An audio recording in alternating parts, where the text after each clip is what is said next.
Joseph, it's an absolute pleasure to sit with you. Thank you for making the time for me today. I wanted to start by asking you some music themed questions because I always loved you representing, on TV, but also you've continued to do that in other forms of culture. Representing bands like Hatebreed, Amon Amarth, Gojira, Necro Goblikon, which was one of the weirdest interviews I ever did, actually. What kind of music are you listening to at the moment? What's kind of inspiring you and motivating you right now? I'm a big Solstifer fan, and I remember seeing them live. I think right pre-pandemic, they were opening for Paradise Lost in the States because they don't get on any tours out there. And luckily, I was able to converse with a few of the gentlemen, and the lead singer had a new project coming out with somebody that was subbing for one of the guitarists, and the guy that was subbing was Ragnar Zolberg, who I went into a whole just kind of like backlog of his music as well, which with Sign, Pain of Salvation, and I just became enthralled with his music. And then I saw they did a joint album, this recently just came out, and it was called Isafjord, and I recommend that. It's just to me, it's as stressful as times are, and as much traveling as I do, I just want to relax, get lost in some music, and their blending of those two guys' styles it's magical, and that's something I highly recommend to anybody that wants to have a different metal experience. I joke, I'm like, there's so many different styles of metal, and that's the atmospheric metal in my head, because you're one with the universe, and it's got a little something for everybody's musical taste. It's not too heavy at times, it's not too soft. You just get lost on a 11-minute journey. Nice. Through space and time, but definitely been listening to those guys. Fintroll just had a really fun album come out with the Pink Flamingo, and that's just a fun album to listen to, and it pumps me up, just walking down the street, or if I'm in the gym and it comes on, I'm always on a rotation of stuff, so I recommend their new stuff as well. But yeah, musically, I have a special, spot in my heart for metal, but Glenn Hassard from Swell Season, he teamed back up with Marquita for another song that they just released yesterday. So I listened to that. So I'm a fan of just good music. That's cool, man. Yeah, it's nice to hear you. Paradise Lost, still touring and stuff. One of Yorkshire's greatest exports. I'm based in Yorkshire, so Paradise Lost are an incredible band. But yeah, thank you so much for the recommendations as well. There, I remember in terms of atmospheric metal, Malachi Black turned me on to Amen Ra when I was listening to Amen Ra after speaking to him, and that kind of atmospheric black metal and stuff. So there's some good recommendations for me, and hopefully for a few other people as well. I'm going to catch you off guard with a bit of a quick fire one. There is no great pressure on this, but can you list me your top 3 favorite live bands and why?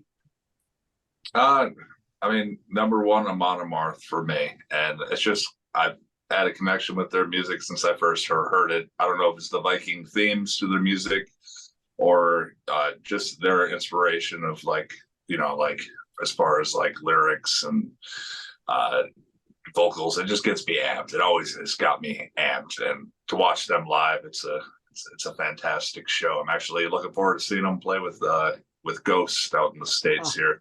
Nice. But Iron Maiden is up there as far as a live band, unmatched.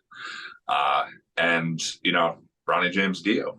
I was fortunate enough to see them with Bible Black before he passed, so that concert's always up here for me. But yeah, those are probably the 3 top live bands I've probably seen. Yeah, man, it's weird, isn't it? Looking back and seeing Dio and stuff, got to see him years ago, and you don't appreciate. I don't know, maybe that's a bit of a weird thing to say, but you appreciate seeing certain bands, and you're like I saw Prince once in Hungary, and I was like, what a wonderful thing to have caught. you know, obviously before Prince passed, and that's obviously and not.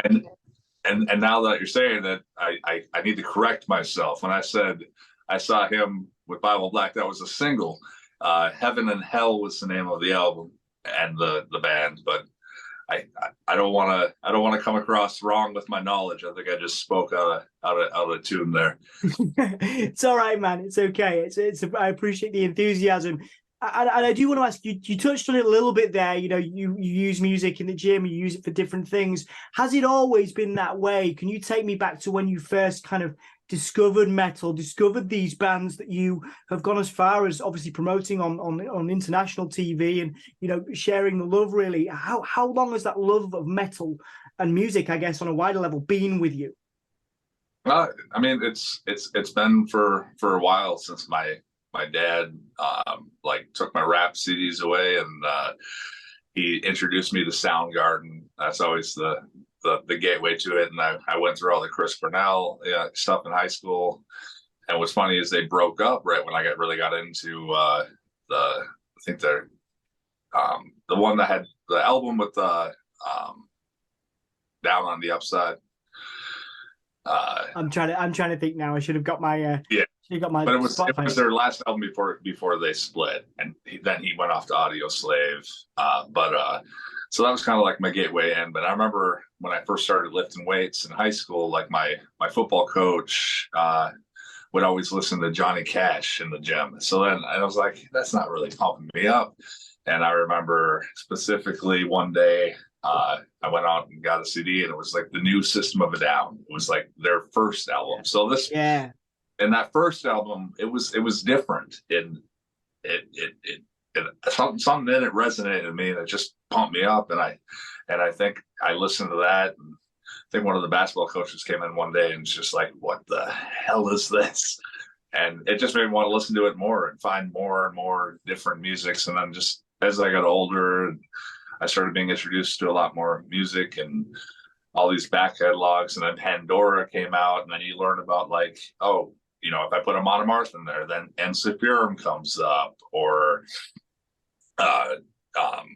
Evelite, and then you just have this whole like just thing in your head. So you're lifting weights and you're hearing these songs, you're getting this, you know, feeling. So for me as an athlete, music's always been, you know, something that's just, you know, like got me into the moment and into things. And I think now that I'm doing other things and I'm acting, like I think connecting to these other songs and these other like slower music, folk music, and like getting different feelings out of it that remind me of different things that help me prepare for certain roles, because like I'll hear this music in my head and it gets me in a mood of like, you know, like different kinds of emotions and feelings, not always being amped. Yeah. And I do want to talk about your acting in a little bit. I'm going to squeeze one more music question in before we go into some wrestling stuff as well. Do you believe, Joseph, in guilty pleasures? Brody King once told me he loved Lady Gaga just as much as he does the other heavy bands he listens to. Do you believe in guilty pleasures? Is that a thing for you? And do you have any? I don't think they're guilty pleasures. I mean, first thing I said, you're talking about metal, and I started talking about Glenn Hassard, and you know, I'm a Ben Folds fan. Nice. Going back to Ben Folds 5, and now his solo stuff. I mean, heck, I went to. He was on tour with the orchestras, so he would come to every town, and he was in town in Minneapolis, and I went to see Ben Folds play with an orchestra by myself because nobody wants to go with. Is that a guilty pleasure? No, I'm proud to listen to this music because I enjoy it. I go to Weird Al concerts. Like there's no guilty pleasure. Coulter Wall, an upcoming country musician who basically sounds like the living incarnation of Johnny Cash. Like, and he's a young, like 20-year-old kid. Is that a guilty pleasure? No, I'm proud to say I'm a fan of his music. So as far as guilty pleasure, I think people just say, well, should I be embarrassed to be a fan of this? I mean, I was my wife to Janet Jackson. I enjoyed the show.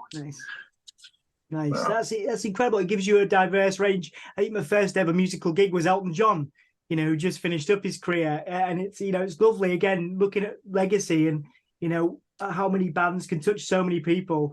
You know, it's beautiful to share some of those things. And Janet Jackson, what a wonderful show that must have been. as well, you know. Yeah. Well, it's good that like now there's a bunch of bands like getting back together. So now like it's your chance to see them live. I've never seen Blur live, and I see that they're starting to tour. So like, you know, it's I always recommend people like if there's a band coming around and they've been around for a while, watch them. You don't know if they're ever going to be around again. I mean, I'm still, talk about guilty pleasures. I'm still holding out hope for an Oasis, just reunion tour. I mean, get that money. I mean, get the money, guys. Yeah, it depends. It depends, doesn't it? There's a lot of animosity there, but Blur, you're definitely in with a shout of. Mine is Radiohead. I've never seen Radiohead, and it's absolutely one of my bucket list ones.